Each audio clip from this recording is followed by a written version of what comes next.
না এই যে প্রমিস করো আজকের থেকে তুমি কি করবা বলো? হ্যাঁ, ঠিক করে ক্যামেরা ধরবো, সবকিছু থাকবো, ধরবো ঠিক, ক্যামেরা ঠিক করে ফটোশুটটা করবো তোমার, দেখো। ফটোশ্যুট না, ঠিক করে ব্লগিংটা করবা।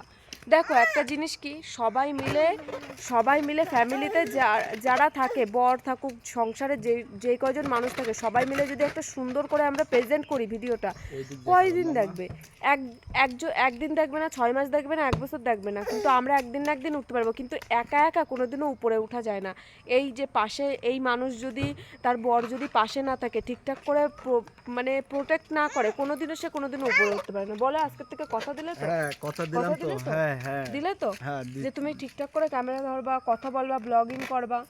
আমি কি সবসময় বলতে পারি বলো বন্ধুরা যে একটু ক্যামেরা ধরে দাও, আমি এই দেখিস তো। বাসনটা মাজছি, আমি একটু এখানে যাচ্ছি, আমার পিছনে। এই লোকের বড়রা দেখি যে কত সুন্দর তারা মিলেমিশে একটা কাজ করে, মিলেমিশে করলে সেই জিনিসটা তাড়াতাড়িই হয়, জানো তো? বলো, বিশ্বাস করো তো? হুম। হয়তো হুম। বলো আজকের থেকে মিলেমিশে কাজ করো। হ্যাঁ, আজকের থেকে মিলেমিশে কাজ করব। কথা দিলো কিন্তু বন্ধুরা, তোমরাও হ্যাঁ, দেখো। দেখো।